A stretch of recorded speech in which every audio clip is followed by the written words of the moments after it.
Welcome to The Gap, where it's our mission to bridge the gap between training and on-field performance. I'm Brett Hart, owner of Hitman Performance. And I'm Dan Labadia, the owner of Jack Javelin. Hope you guys enjoy the show. All right, everyone, welcome to this episode of The Gap. Today we have a very special guest, Lucas Hardy, who is the owner of Range of Strength. And I actually had the privilege of going out and training up in Canada with him about 6 months ago. So that was a really good collab. And if you get a chance, go check that video out on his YouTube channel. Lucas, welcome to the show. Thanks for having me on, guys. Excited to get into some shop talk. Yeah, absolutely. I mean, one big thing that we talked about that I actually thought was really cool when I went out there with you was you mentioned how your name Range of Strength, a lot of people think that that just means flexibility and mobility training, but it actually has an ulterior name to it. Shed some light on what that name means besides just the mobility stuff. Yeah, for sure, man. To me, the foundation is flexibility, really, right? When you think about it, and the name does really connect people to that like range of motion kind of thought process. But the range of your strength is, to me, the range of your abilities to express your strength, and that's really where I think the components that I try to come across with sharing what throwers are doing or sharing kind of these unconventional practices that a lot of people don't ever get exposed to help us find other areas that can get us excited about training or finding ways to improve performance outcomes. So I look at it more as that, and as the account grew and grew and grew and grew, people were like just more so connecting to the flexibility piece, like seeing it for that. And, I've leaned more into that anyway, because I think that's where a lot of people do need to start and build up that foundation for movement so that they can start exploring the range of their strength. But, getting into other disciplines and seeing how they do things, gymnastics, weightlifting, powerlifting, I think even all the coaches I grew up really studying and, really buying into a lot of their methods and principles, that was really what they were doing too, is they were going to these other worlds and other areas of training and pulling out the parts that could make for a better performing kind of outcome for an individual, that sort of thing. So yeah, it has a bit of a deeper meaning than I think most people assume at the start. And I think once you get into my content and how I share a lot of this stuff, you start to make those connections anyway, because even my own physical practice and my training, when I share it, it's well-rounded. It's just not flexibility, bendy stuff. I'm doing a lot of strength training as well. But yeah, a little bit more around like the range of your abilities, which a big component of that is the flexibility, which most people want that range of ability, but they don't have any range at all, right? Yeah, absolutely. I mean, that's a big thing too that I've learned with the mobility stuff. If you watch that video that we did, we start with a lot of the basics, a lot of the boring stuff, and then we get into some more of the weighted mobility, strength through length type movements, some more sissy squat to back bridge, really long lunge / split positions, and then we get into the barbell pullover tosses. And so it's really just like anything else, where with mobility, you do need to progressively overload it, just like anything else, to be able to continue to actually make progress in that area. Yeah, absolutely. And that's where a lot of people, I think, we're trying to close that gap for a lot of people, in that they're excited about, weighted stretching and, training through full range of motion, or they're also on the other end of the spectrum where they're like afraid to start doing some of that stuff, or they need to perfect certain things before they get there. So it's like this fine balance where I think over time as a coach, when you work in this field, like for me now, 20 years working as a coach and a trainer, like half of that has been very dedicated to flexibility and mobility outcome training. Like you need time to know what the person needs, how to set them up for success. And that just comes with dealing with a lot of people. And I'm sure you guys now are probably getting through like certain parts of your coaching career where it's like you've just worked with so many people, you can see someone right away and know how to start the session, versus taking a certification on the weekend and trying to deliver what that certification told you to deliver when 30 minutes into the session, you're like, fuck, this isn't working. Right? So it's that time, right? And it's, I think that's kind of where I'm at now in my coaching, is like even being able to deliver programs. I can make those hard decisions that were harder when I was younger, and I was very obsessed with, standardization and trying to hit everything. Is like now I can say like, you don't need to do all that. Like at least if we can get someone winning right away with these few things, we can layer it from there, right? Yeah, I forget the name of the coach, but there is one coach that has a program where essentially every single day the athlete is trying, or the athlete or the adult, whoever it is, gen pop, youth, athlete, whatever, they basically follow their program in the app and they try to find a personal best like every single day. So even if it's not a 1 rep max or a 5 rep max on like a compound movement, it's, it could be their 1 rep max on the Turkish getup or their 7 rep max on their barbell terrace major retraction. Think of that too. I was like, what did he call that? I just started calling it behind the back pullovers. That kind of Yeah. made sense. I changed the name. I changed the name of what I started calling it too, because I was like, I've been calling it the barbell terrace major retraction for like 6 years, and then you were like, I think reverse pullover sounds better. I was like, yeah, you're probably right.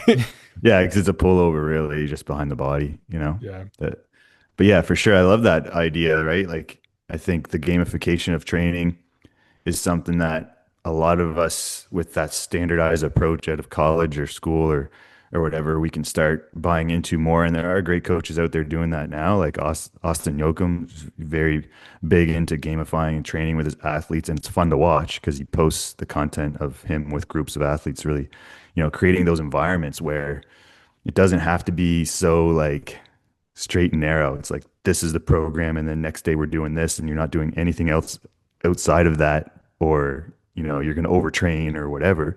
There's so many ways to win in every session, and I think really with the flexibility development and the mobility side of it, that's where it's like that's what's really missing for people, and that's why most people just don't stick with it. It's like boring as fuck. If you start doing it, and you're just like, well, this is boring. Like I don't enjoy this. And I really try to offer that side of it for individuals. Like, well, these are goals you should work towards, not just a position or an expression of range, but a 5 RM on a Jefferson curl at this percentage of weight, or you start gamifying it a little bit more for them, and then they're like, oh, these are like standards or some benchmarks that I can actually work towards, like I would work towards on a squat. And then it's exciting. Then they're training for that stuff. They see an outcome. And they're like, if you have that experience with your own training too, you can push them into a gymnastic skill where it's like you have the range now to develop an L-sit. It's like, oh, cool. And then you can start introducing them to these skill components of training and make it a bit more exciting. So I think that's what, a lot of individuals need when it does come to training in general, but especially, trying to get excited about mobility training is hard these days, especially with like just the watered down social media feeds of like hundreds and hundreds of exercises to the point where people are like, I don't know what I'm doing.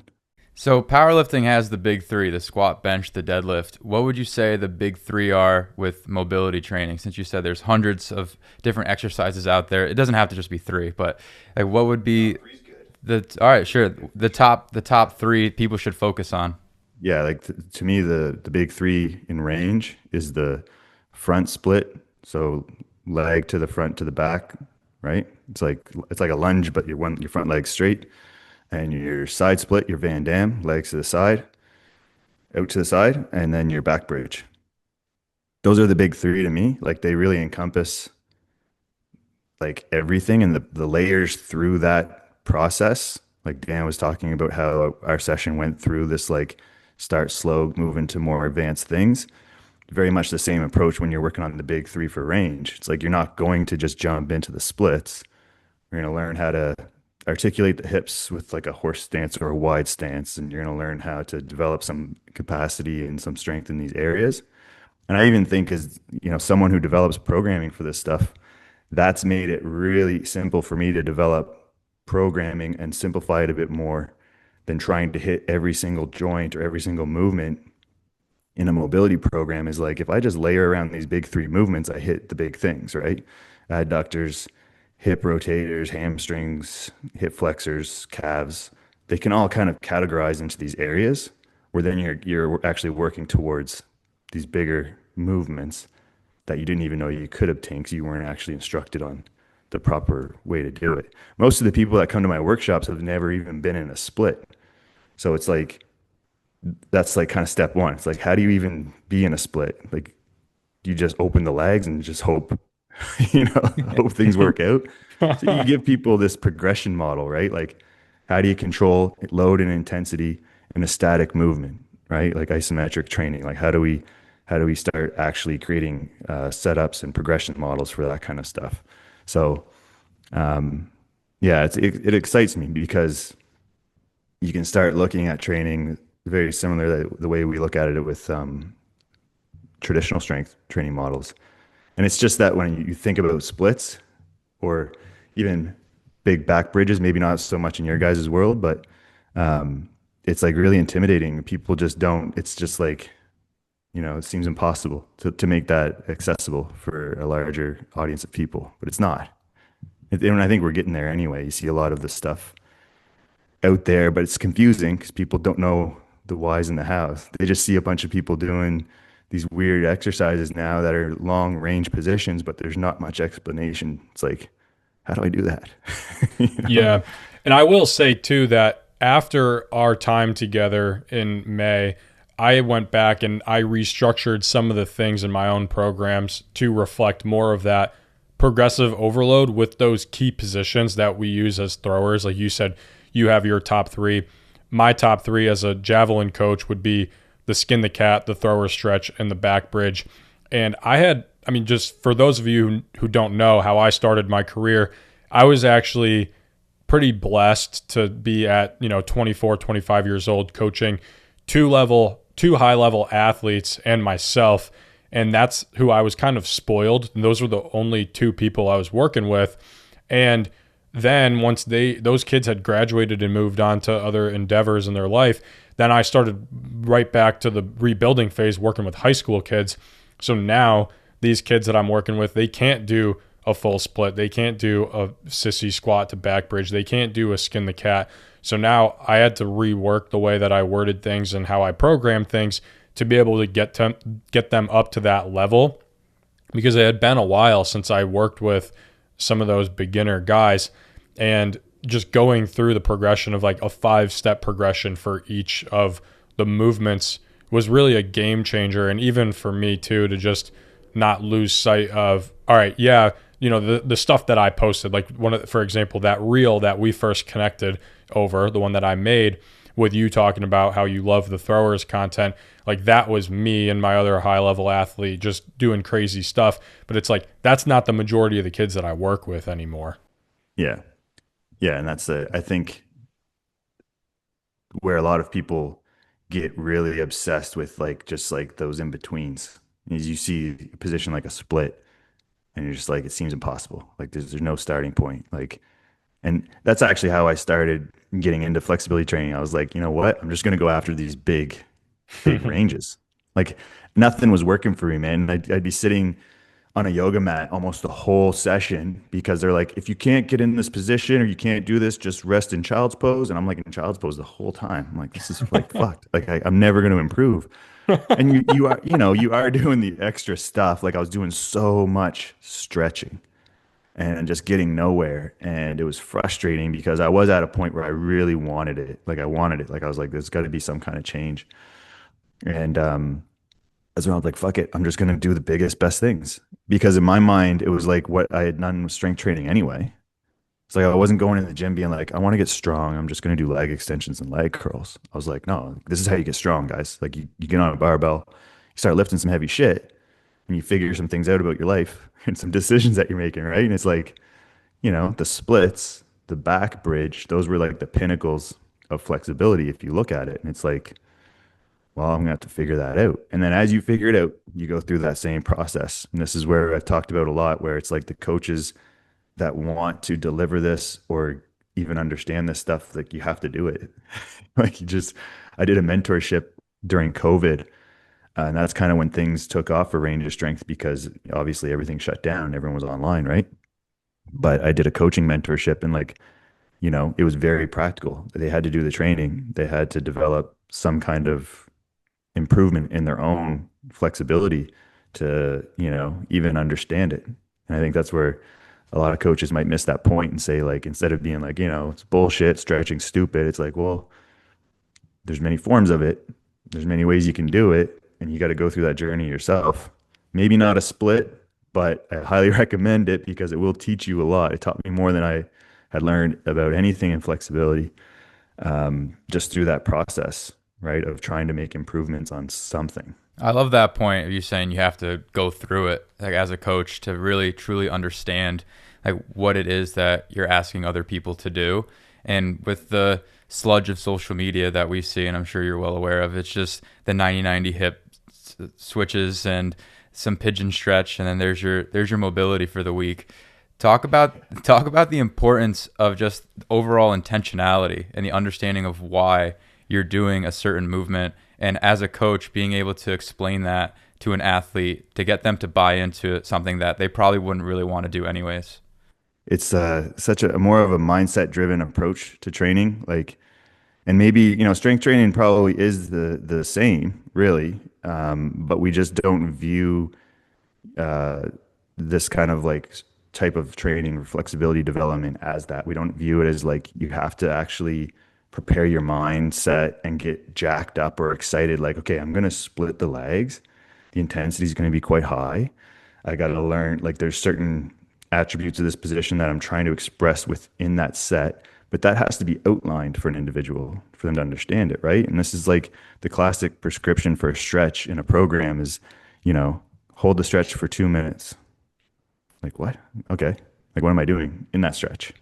Right? Like, and this is where we got to get better at explaining what's happening there. It's like, hold the stretch for this duration first to allow stretch sensation to accumulate, right? And then all of a sudden, like, oh, okay, don't move while you're holding it.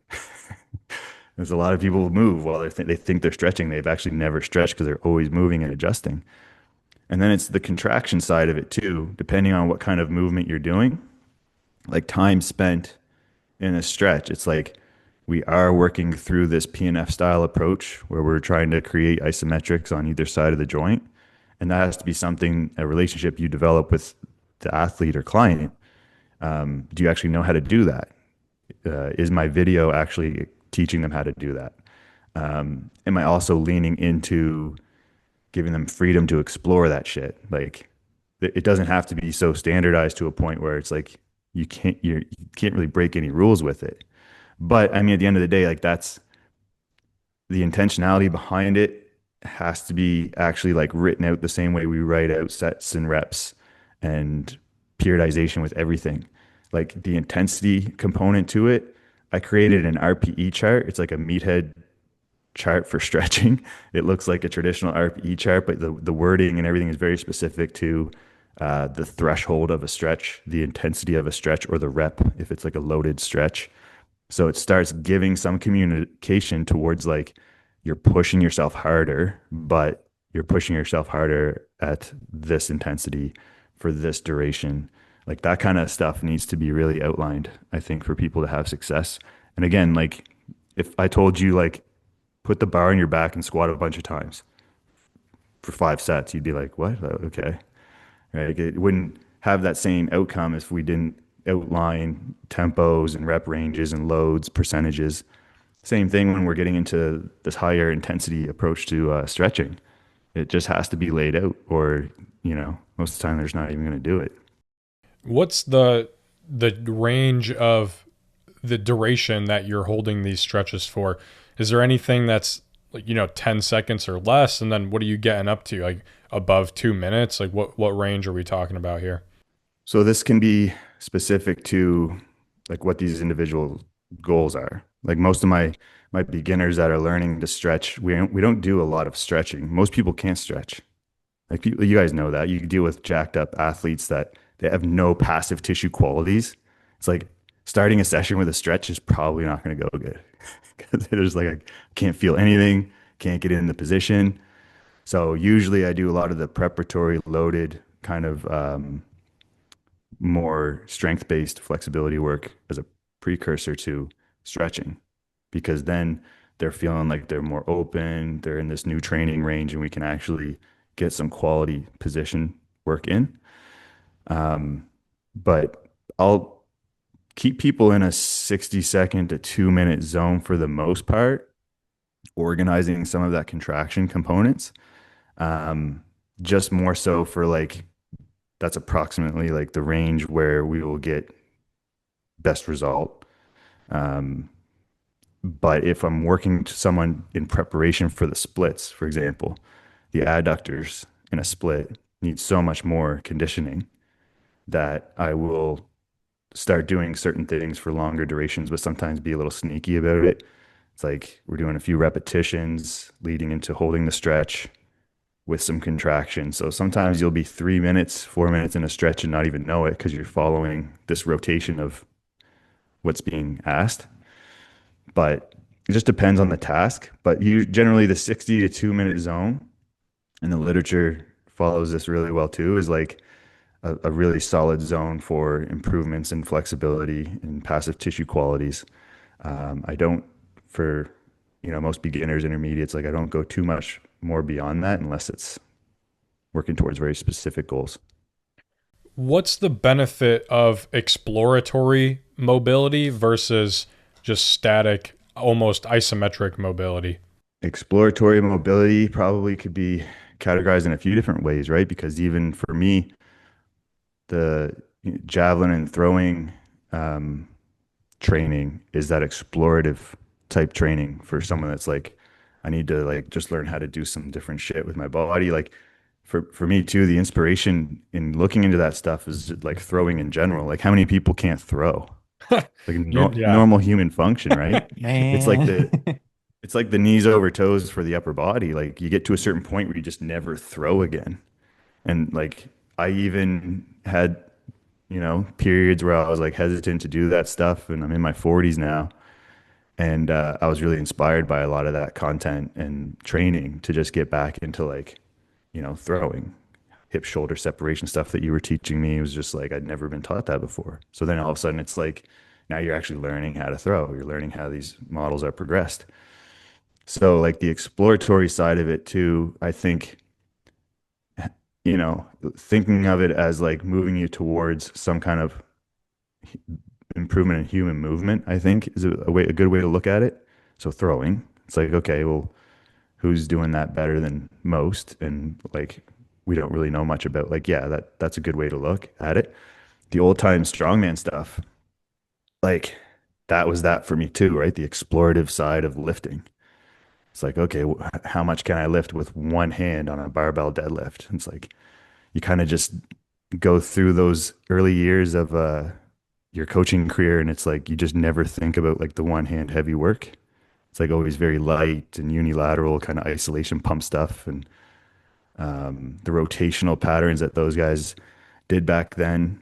The loading the barbell, like a lot of the self organized kind of approach to lifting. But I think yeah, with the exploratory stuff, probably needs some kind of outcome approach for individuals too, because it's I don't know about you guys, but it's hard to explore if I'm not necessarily thinking about a certain task or something as well. Yeah, you have to know what you're essentially trying to accomplish with the exploration. Yeah, and I got into like the movement stuff in the early 2000s was quite popular, right? Like Ido Portal and that stuff, and it's like almost to a point where you're watching it and you're just like, I don't know how to get into this. It was the same thing. There's a process of like, you have to learn these fundamental skills. So the exploratory to get to that, moment of exploring took this process of learning all these fundamental movement patterns where then you could say like, okay, I'm going to piece these together into a flow or, whatever it is. So it's hard to set those settings up for people. The gamification side of it, I think, is a way to probably do that more, but I think that it still is kind of outcome driven in a way where you may have to pick something you want to kind of fuck around and find out, you know? It's like throwing stuff. I'm going to fuck around with that for however long it takes me to figure out some of these fundamental principles. And then, old time strongman stuff. I still mess around with that stuff a lot. And I still like it's a huge part of my training, but offers me a lot of that exploratory approach to using my range in different ways besides just doing the splits. It's like how you rotate, move, and lift and tip barbells over a bit differently. I think it's hard to explore when you have no context or any background whatsoever. Like I've seen the Ido Portal with Conor McGregor doing the animal flow, and you go and try to do that yourself in a commercial gym, you feel like an absolute idiot because you just have no guidance, you have no guidelines, you have no idea what you're doing. I'm just like, you told me to flow. I was like, you're saying athletes don't even know how to stretch. They for sure don't know how to flow. Like that doesn't. That's something that they're so restricted and tight. And then something that I wanted to ask you, because I've been doing it with my athletes just to feel end range positions and to get more comfortable in it and to tell them to relax and contract and be more mindful of it, is extreme isometrics. I don't know if you've ever used them before or know much about them, but I don't know, like the up to 5 minute split squat hold, the push up hold, like things like that. Have you used those before? And what are your thoughts I on haven't them? used them. I do love them, and I just haven't used them to that level of like that duration, like 5 minutes. The 1 to 2 minute zone is still where I'm at with that stuff. But I love them, and I still use that for a lot of my shoulder stuff too. So I like the extended extreme isometrics on push-ups and dip holds. I mean, hanging. I think hanging is more of an extreme isometric, even though people think it's some kind of relaxed thing. I think if you're doing it that way, it is good. It's movement, and it's good to get to a point where you can do that, but a lot of people can't. So I think you can treat hanging, especially for certain individuals, as more of an extreme isometric because it is for them. But yeah, I haven't gone into like the longer durations like that.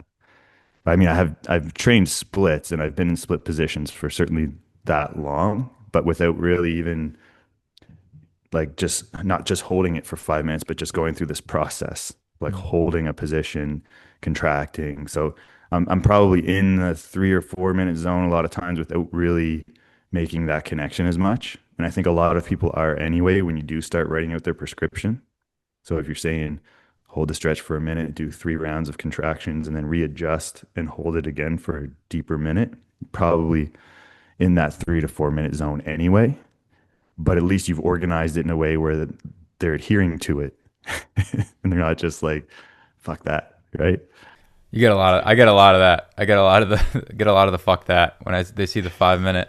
And yeah, it's not. It's definitely not for everyone, but Yeah, it's hard to organize time under tension in like a push up or a dip hold. Like you can't really like you could probably think about a few things, but I think more than anything, you're wanting to feel like you can start relaxing a bit deeper, which is, that's a cool thought process too, is that like your body actually starts to allow you to open up and relax into that range. the push-up hold's been huge for my baseball guys. I was just on a call with one of them yesterday, and he feels like his arm just is able to whip and actually access that range of motion now without having to think about it, because he was a stocky third baseman that always did everything short and compact, and like they don't get past the elbows, never really get past their body. They don't really open up the pecs, and then that's what you guys are talking about a lot with just the act of throwing, how much it needs to be passive and relaxed, but also strong and whippy. Yeah. And I think the big one, when you start thinking about that approach to training, what it really highlights is how much we just don't spend time in these ranges. We just don't. And then again, people get excited about weighted stretching and it's cool, but it's still not like the meat and potatoes for me, because it's like, how much time are you spending in that range? It's like you're exposing it and it's cool. I'm getting some buy-in from you on like a Jefferson curl, but I actually want you down there for like a minute. And then you start buttering people up to that. And it's like, you need to spend time in these ranges you're trying to get strong in, right? To start figuring things out, to allow the tissue qualities to open up and actually figure out what you're trying to do. And I think that's what a lot of people are missing the point on with stretching, because the extreme isos is a stretch. It's an extreme stretch. And you're actually getting time, like in that position. It's like even with a push up, like how many people ever experience time in the bottom of a push up? Like very small percentage, right? Lucas, you talk a lot on your page about the fear mongering behind losing your gains from doing steady state cardio and things of that nature. Are there people that want to join your program that are maybe hesitant or reluctant because they don't want the mobility training to take away from their strength training? 100%. That's like the number one question I deal with with individuals is they're looking for something that fits in with what they're doing, which is it's a hard, I've made accommodated programming, right? Where it's like, I know that if you're at least hitting these main things, we'll make some progress. But like at some point, if your range is limited and you haven't like taken some dedicated time to like really understand it and improve upon it, it's like how much like better are you ever going to get, right? Like if the range you're looking for is affecting the performance outcome you're trying to achieve, right? But you keep doing this traditional stuff that smashes you to the point where you feel broken and you can't actually like just take the time to get the experience. So I mean, even if there is a small loss at the start, how much better is it going to be when you actually have that range and you come back to it? And that's what a lot of people do experience when they do my stuff is they'll just, keep some of that other training on maintenance mode, actually start dedicating a bit more of a focus to this stuff. And then when it gets to a point where they can start going a bit harder and things are actually improving, they're like, I actually feel stronger. It's like, yeah, because you're in the positions you're trying to get into in the first place comfortably, and you know what you can do in that position. It's not just some kind of like, I'll never get there. I'm not actually dedicating any work to it. So, I mean, I think you do need to get some buy-in with those people, and I have built and established some programming that gets them at least understanding things that they aren't doing. But I think too, with certain people that just aren't improving, it's just that hard talk where you gotta be like, man, you just gotta like just put things on maintenance mode for a bit, make those gains you're looking for, and then it's a lot easier to maintain. It's a lot easier to build it into everything else. Yeah, I mean, I know for me, when I went through my mobility phase in college, I did a ton of that work where I put the lifting on the back burner and I just was essentially telling myself, I'm going to become the most mobile person on the planet the next 3 months. And I don't care how it happens, but I'm going to do it. And so that's when I was following Mobility Ability by Javelin Anatomy. And that's where I got that buy-in from, because I realized that from lifting 1 day a week and doing mobility 5 days a week, twice a day, I was able to pretty much maintain my strength, but become such a better athlete and such a better mover and stay injury free so much better that following year, because I did that dedicated period of mobility. And then when I went back to the lifting, I gained like 10 pounds of muscle mass. And then I was able to PR basically all my lifts.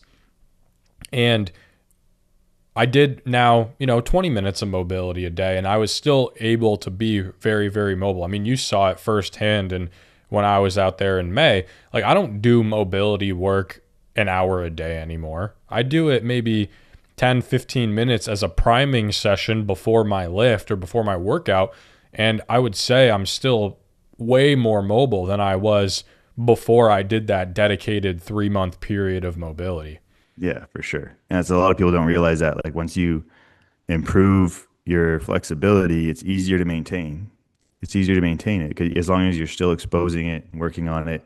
Like extreme positions like splits, maybe not as easy because it requires so much more strength to hold those positions. But, certainly some of these just like foundational squatting, stretch positions, like it's so much easier to maintain once you've established a good foundation with it. And it's so much easier to build back into your training and find that state that you were looking for, because yeah, there is better ways to build, I think, a complete program that has all the qualities that people are looking for if we just take a look at accessory work through a different lens.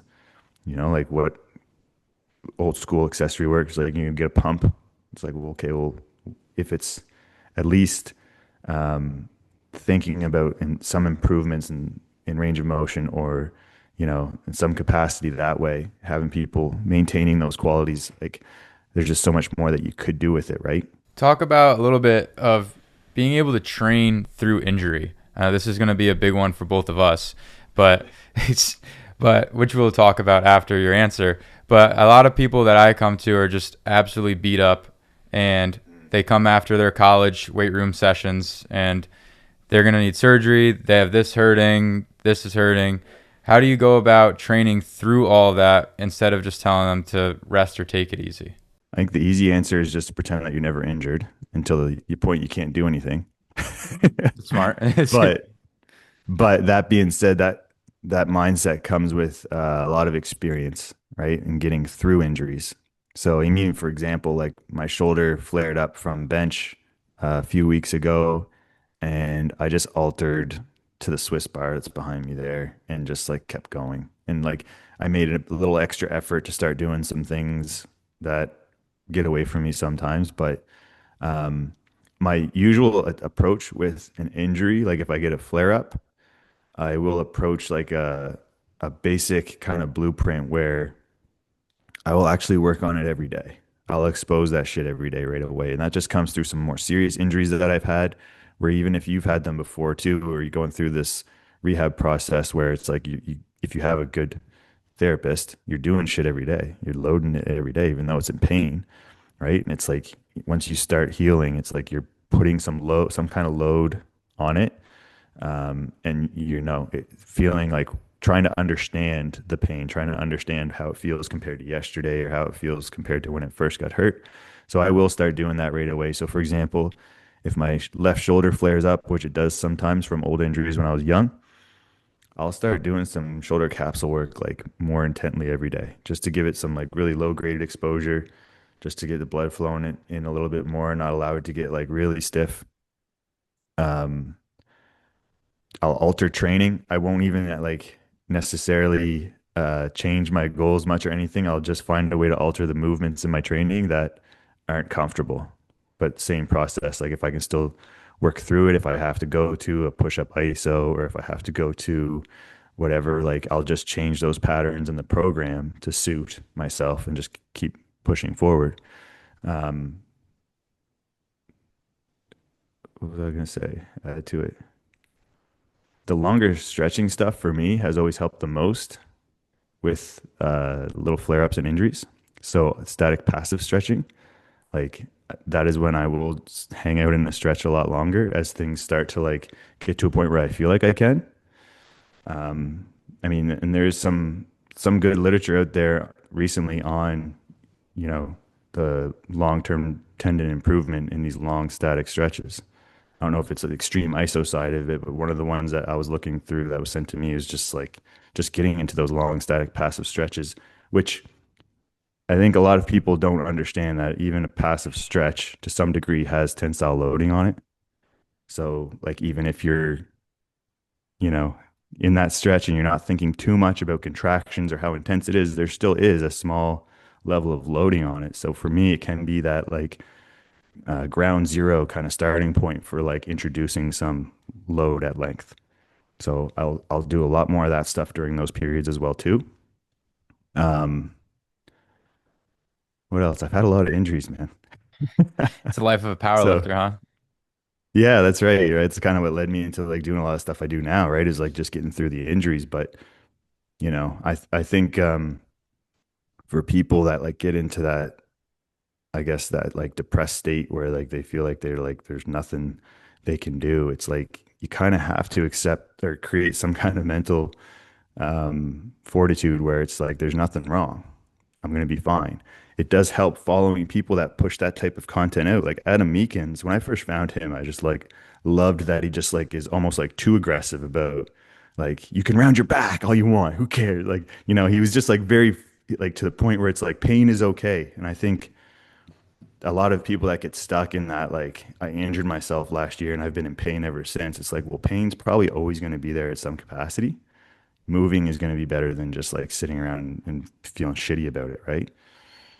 And I've also found it helpful to just pick different training goals during those times too, right? Like if I'm working on something and it's like something sets me back a little bit, I'll just push myself a little more towards like a front lever is what I've been doing lately when my shoulder actually kind of caught up on me. Is like I started doing like I was making gains in my front lever. I was still excited about training, keeping those elements all there that are still creating a balanced structure to training. But I think there has to be more of that, even though people get so scared. It's like you kind of have to just be like, everything's good, man. I'm just gonna keep going. It's like, and you'll find your way. And if more people embrace that, and also gave themselves the permission to do to actually mess around with it a bit more daily, right? Like some passive stretching, because people get very afraid of doing anything. It's like you give it a little bit of movement each day and just like keep kind of spinning the wheels and it'll come back around. But yeah, I don't know. It's a tough, like, do you guys have an approach that you've gone through with your injuries? Is it that sounds similar to what you've done or? Yeah, I mean, for me, my current state now is I don't know if I gave you an update at all. I'm not sure what my status was when I was training with you, but I'm actually getting my surgery tomorrow on my elbow, which is just a bone spur removal. So essentially, what happened was from the throwing the javelin and tearing my UCL when I was 19, I had the surgery at 20. I returned back to a higher level of competition with my power clean and pretty much every lift and throwing as well. And so then what happened was after my college career was done, I went into this like hybrid mode where I would train half the time and then coach all the time, right? So I would train still at a high level, but I wouldn't do as much of the prep work. So essentially my throwing volume would be ramped up in a spike and then come down, and ramped up in a spike and then come down. So I would take 6-7 months off of throwing. And then when I would come back to throwing at 24, 25, 26 years old, I still felt really good and really explosive and better than I did in college, but I didn't do the necessary throwing volume progression to get to that point. So they said, or the doctors told me that basically that post-surgery spike in volume and intensity and then decrease in that dead period is what now has caused my elbow to have these bone spurs, because what happens is the body tells, or your brain tells your body that, all right, there's this instability in this area and we've had trauma in this area in the past, so we want to grow extra bone in that area to lock it up. So that's what it was. I think when I was training with you, I think I still thought it was scar tissue related or something to that extent. I can't remember quite when I got the MRI and my x-ray, but that's essentially what happened. And I pushed the surgery back a while because I wanted to wait until the weather was colder here and I was done coaching people outdoors, because now I'll basically just coach indoors or over Zoom the next 3 or 4 months at this point now. And so I've been able to train pretty well. Like I hit 330 on the bench in August and I was pretty much fine. I did after that, I got that taste of success where basically I was like, okay, I just hit 330 on bench. I want to try to push it before this surgery. Then I started benching twice a week. Yeah, that's just natural. Taste of success. You're like, I'm going to do more. So I want 405 next. Yeah. So then I think what happened was then my right shoulder started flaring up because I'm not getting that full extension at the top. Because for those of you who don't know about bone spurs, it's just blocking my arm from getting that full flexion to extension. So for those of you on the camera that can see my left arm, I could touch my shoulder perfectly fine. Then on my right side, I can't. So that's just, those bone spurs are just blocking my arm. So that in the bench press, like I'm not able to get that extension. I'm not able to get the full flexion. And so then I think from doing the heavy volume twice a week, my shoulder just started going.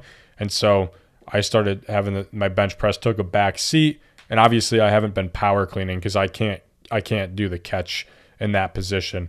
So that's kind of where I'm at right now. But I've pretty much trained around a lot of different stuff in the past, like Tommy John surgery being my main injury and coming back from that. But that's when I used that time to, when my elbow was being reconstructed, I used that time to level up the mobility, especially my lower body and in my spine. And then when I came back to throwing, I took that same process of the lower body and the spine mobility and applied it to my upper body, starting to get into more of those skin the cats and pullovers and weighted dumbbell external rotation stretches. And then now when I came back, my elbow was pretty much fine for a while because of the fact that I had this newfound range of motion. I wish a lot of people would do that, right? Like use your injury as an opportunity to do something that you're not doing enough of. That's when I started doing this stuff too. Like Last injury I had there was an elbow injury I had to have operation on, and that just led me to like I'm gonna work on this like flex. I'm gonna figure out this flexibility shit, man. I'm gonna get flexible as hell, and I'm gonna use this as an opportunity to really tackle something that I wouldn't have had I not that not have happened, right? And I think if more people looked at it that way, it's like an opportunity to do some shit that you probably wouldn't normally do, figure some shit out about yourself, right? It's a really big growth opportunity, and then you come back to whatever you wanted to do again, and you're that much better in general because you have that experience which you can then use again if something flares up. And that's often, the clients I deal with that they're trying to get over an injury that keeps happening, keeps happening, keeps happening. It's like usually they're wrapped up in this idea that it's going to permanently go away or they're going to be like, they'll never be in pain again. Right. And it's like, well, I don't think that's a good mindset for training and just development anyway. Because even if you don't train at all, you're probably going to be in pain. You're just going to feel, you're just like your body's just getting old anyway. Like over time, you got to keep it moving. So it's not like we got to get better at educating them around like pain's okay, right? Like what level of pain is it? And most of us, I think, are more successful over time if we've played higher level sports and we've gone through, hard training sessions and sport related injuries and played really hard sports and built that grit up where a lot of people maybe they've forgotten about that or they're just influenced by certain fear mongering content that is like you should never feel pain. It's like what?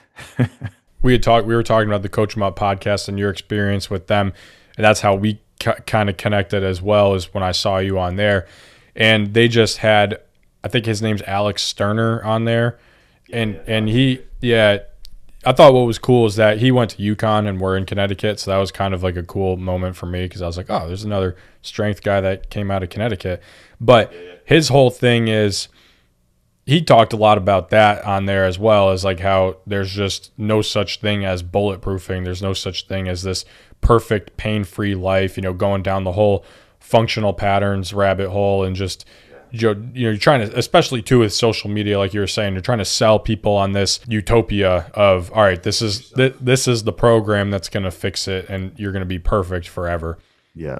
Fix your asymmetrical body that's actually built that way. It's like, what? Like, I'm actually I'm supposed to have an imbalance. What are we talking about here? But that's why I love the old school. The old school stuff too is so good, man, because like some of the shit back then, like they would write is just so funny. If you read their old texts, like some of the books, it'd be like, if your right hand's stronger, just train that. And you're like, oh, okay. It's like they just didn't give a fuck. They were just trying to get like the strongest outcome possible. Well, that's actually, do you know who Dan Fichter is? No. So Dan Fichter is a speed coach that we just had on recently, and he's very big on the 5-minute isometrics and how the position essentially creates your, I don't know, Brett can explain it better. I know where you're going with it because it's just a quick story of my injuries. Like I did, Will Rattel.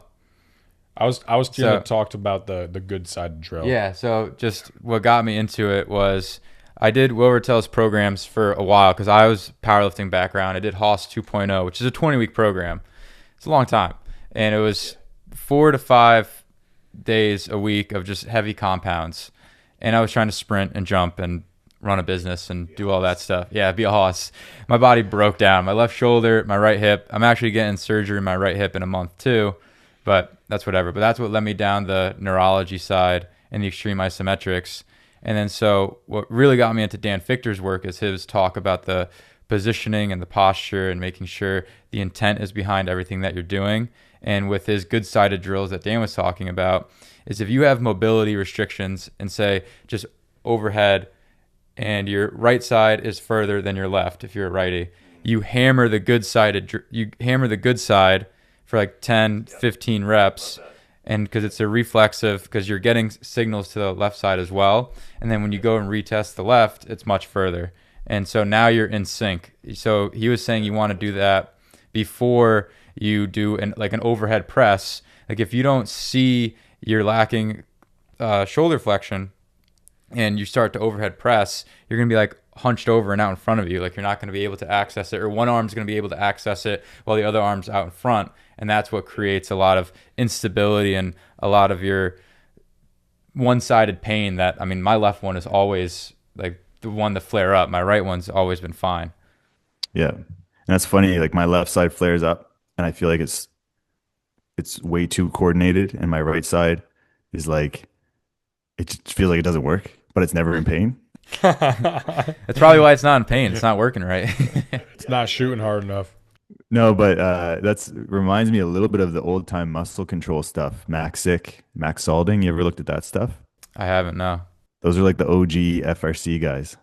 Oh, the FRC. I mean, I'm familiar with FRC, but yeah. Well, I mean, controlled joint articulated rotation kind of like mentality. Like they were doing that stuff in the early 1900s with breath work and helping a lot of people just understand their fucking body, right? So it's just very focused. I still do a lot of muscle control work, just very focused, articulated work, but also isometrics. Like, I don't know if you've seen like the body isometric stuff from the old time era. They would like do body isometrics, but these guys would do that with breath work and they'd have a very specific intention to it.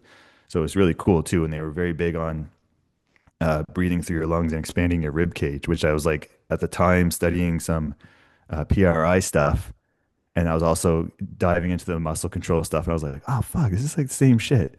Right. But they were on the same kind of wavelength in a way without knowing it. So it's cool to match up those patterns. But yeah, very much the same. There's like a very big neurological component to it where, like, I mean, half the time people probably don't even need to pick up a weight. It's like, you don't even need to pick that weight up, man. You don't even know how to flex your arm or rotate your elbow, right? And it's like you spend a few minutes just like thinking about that stuff for someone that's limited or with an injury or just has never thought about that and they're actually sweating, right? It's like, yeah, like think about your body, like how you're actually contracting and using it on its own before, you know, smashing it to shit. The big one that they did too that I liked was I did really like their approach to training the abdominal vacuum. And they work towards like ab control stuff with the vacuum. That's hard shit. That's hard shit, man. Like, I don't know if you guys have ever done that stuff, but I've gotten like mental clarity from that before, like training it. Because have you trained vacuum before? Yes. Yep, I have. You have to be completely expelled of all air before you start your set, right? So that big like, and then you start training, and then all of a sudden it's like a minute or two, and you haven't even taken an air, and you're like, And then your body, yeah, you start shaking like crazy. Your head. getting crazy, but you're trying to like create these like it's a cool approach to it the way they've done it. But they helped a lot of people back then with that stuff, and they had some cool ideas, man. Like you'd probably like I can send you some references afterwards. Muscle Control uh, with Great Strength or something is a cool book because they reference pairing it with barbell lifting. It has like some of the best images I've seen in any text, which is cool because that was his thought process, like you just talked about with the overhead, is that they would do some muscle control stuff before performing the lift to try to simulate the best contraction or outcome of the movement. So yeah, that's cool. That stuff, that neurology side to me is so fascinating, and how the brain will allow you to either access position or not get into it, or to perform a task or not. And like what you were saying with injury and like the brain being depressed, like you just feeling that depression, being like, I can't do anything. Like that is just a self-limiting belief you're telling yourself. Like my arms, we've got all the time with the kids at our gym. They injure their arms. Like I have to cancel my membership. I can't train anymore. Like, dude, you have the rest of your body that still, like your legs still work. It's like, there's so much more out there that you can do. Yeah. I trained when I injured my right arm when I had surgery on it, or my left arm. I trained my right side like crazy the whole time. I didn't stop. I don't have like any major imbalances from doing it, but I had that thought process too. Like I'm just going to train the shit out of the sides. So hopefully this side still maintains some idea of like what to do. But I'd just be in the gym with the one arm, just blasting presses and everything on the one side. There's studies that back that. I forgot there's like the actual name for it, but I'm forgetting it now. But it's the cross something. We learned about it in school, but I honestly forgot the name. But it's like you train one side, you're still sending the signals to the other side. So it's not as strong. It's not like the same. It's not 100% to both sides, but you're still getting 40 to 50% of that same electrical signal to the opposite side. So it's perfect for rehab, and that's probably the worst thing you can do when you have an injured limb on one side, is to completely stop training the other side. Yeah, hopefully those people are listening to this. Train no matter what. Well, I get those people all the time. They'll be like, 3 months into training, or like I'll get them a message from them, or like, hey man, like that old thing tweaked up, so I'm gonna just like take a break for a while. And I'm like, no, man, there's so many things you can do. Don't just like stop. That's the tough part, is that people see what high level achievers do, and a lot of people don't really understand what it takes to get there. And I think that people might see you doing the splits and just think that you had this linear path to just get there one day, where you just had no bumps in the road, and same thing with me and some of my throwers. Like, they think that they got to this point of being muscular and jacked and mobile and being able to throw far, just linear progress. And it's not that. It's most of the time because we stuck with it when we did have the bumps in the road. And that's what more people need to hear. And I'm fired up to start getting my left arm jacked starting on Saturday. once I get the drugs out of my system, I'll be in there. Operation put 2 inches on your left arm. Real quick, Lucas, before we wrap up here, you've been posting a lot about your son getting into the weight room, and I had the privilege of meeting your kids when I was out there. So just talk a little bit about that. What does that mean as a father to watch your son start to work out in your facility that you run your business out of, that you train out of every day, and now you're watching your kids get after it and make that progress? I mean, it's the greatest feeling in the world. Like I can't even explain it. Like having kids in general is just like, it's yeah, just gives you a different purpose to everything. But no, I mean, it's amazing. And he is he's just on full cylinders all the time. Like he would probably try to squat 4 plates each side if I wasn't here. Like he would just like, so it's been a lot. It's cool that he's excited, and he's always been excited about training. Even on his own, like where he would, it's been a lot of pulling him back, to be honest. It's like holding him back and trying to teach him properly. Like as you probably have seen too, growing up, like you see the kids that get excited about weight training, they go in the gym, they have that mentality, they have that like really hard push, and they get really seriously hurt, and then they mess themselves up for maybe they don't ever do it again, right? So, I've been really taking the time to teach him progression, teach him how to squat properly. Like I spent like a year getting him to squat really well. And we did tons of stretching and ISO holds, like to the point where he's like, I don't know if you've seen his squat lately, but he's like, it looks nice. Yeah, I saw that last week. Yeah, that was good. Yeah. He's approaching 300 pounds for working sets too. He's 16. Like, so I think it's strong enough. Like he's getting strong for his age and for someone who's working on those things. But we've put some work in, and it's just for me, like been teaching him, a lot of the things I wish I would have learned too. Like I'm actually working on a post now I'm going to share, because I have been sharing all his strength gains lately, but I'm going to be pretty pumped to show you guys his flexi gains, because we're stretching and we're working on some of those fundamental things I never had and that a lot of kids never have, which I'll share a highlight with in a post that I'm making to show like this is how we should be training the kids now. It's like we shouldn't just like make them strong as fuck and wait till they're broken and then have them go through this process of learning range, right? It's like it's not very hard to integrate with what they can do or the process that we already do, and how much better would they be just having that experience, right? So I mean, that's probably been the better part of it, is having those tools to show him that side of it, which has kept him, I think, thinking about it a bit differently too, right? Like he cares more about his performance for lacrosse than he does, I think, with weight on the bar. So he has different performance goals that way, but certainly sees the value in getting strong as hell, right? Like it's, I wish more kids were doing it. Like I'm in an area, I don't know what Connecticut's like, but not a lot of people get into training for sport performance until it's too late. Hmm. You're like 18 and you're starting to think about it. It's like by then everyone's already, and then in some of the higher level programs they've already exceeded you they've already done the work and they're strong as hell. Training's just advanced so much, but no, man, it's been a very rewarding process. And it's nice to have those tools to give to your son or your daughter. My daughter's doing it too, and my other younger guy plays hockey. I'm getting him in the gym. He's seeing the value of it, but I feel like 15, 16, it starts to hit them a bit more. They want to put on muscle and stuff and, look jacked. That was right around the time when I wanted to really get into the weight room. As soon as I got my driver's license, I drove to the gym every day. It was right around that time. Yeah. I remember just blasting my traps all the time.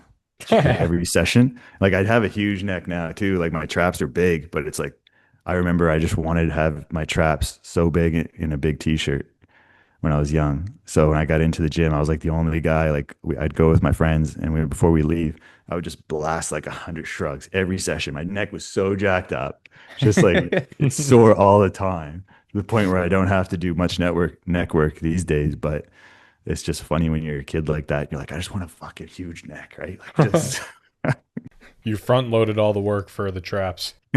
yeah. Yeah. That's funny. But all right. Well, I think that wraps it up. Lucas, thanks so much for making the time, man. We really appreciate you. Thanks for having me on, guys. It's a great chat. Great to meet you, Brett. Nice to meet you, Lucas. Thanks for coming on. Cool. Thanks for tuning in. And if you enjoyed it, please leave a 5-star rating and review and share the show, because the only way that this show grows is if you like it, share it, and tell your friends and family about it. New episode every Monday.